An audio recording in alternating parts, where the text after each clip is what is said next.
Il y a beaucoup de régions dans le monde où la liberté de réunion des chrétiens est restreinte.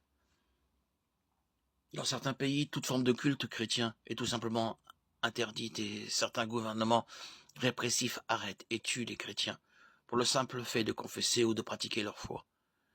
Les chrétiens qui vivent dans de telles régions doivent faire beaucoup d'efforts pour continuer à grandir en maturité spirituelle, loin de toute vie d'église et dans un contexte hostile.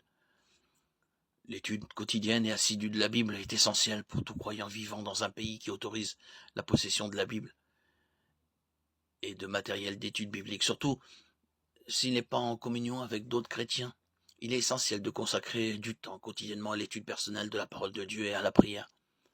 Pour les croyants vivant dans des pays où la Bible est interdite, Internet peut s'avérer utile.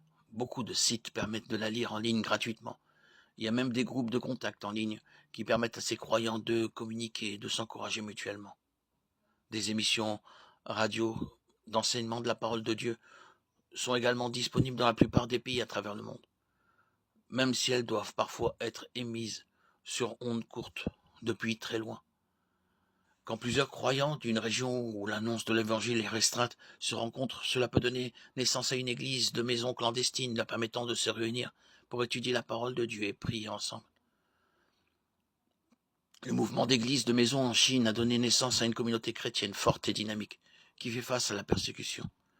Les fondateurs de groupes de maisons clandestines au Moyen-Orient constatent une soif phénoménale de la parole de Dieu. Ces croyants fidèles changent de lieu de réunion toutes les semaines, ne s'invitent que de vive voix et grandissent beaucoup dans la foi malgré l'hostilité. Rien ne peut séparer un enfant de Dieu de l'amour de Dieu manifesté en Christ. Romains 8, 38, 39. Même un chrétien isolé peut maintenir une relation d'intimité avec Dieu, qui l'encouragera et le fortifiera. Les croyants ont reçu le Saint-Esprit qui demeure en nous, Éphésiens 1, 13, 14, et nous réconforte dans nos difficultés.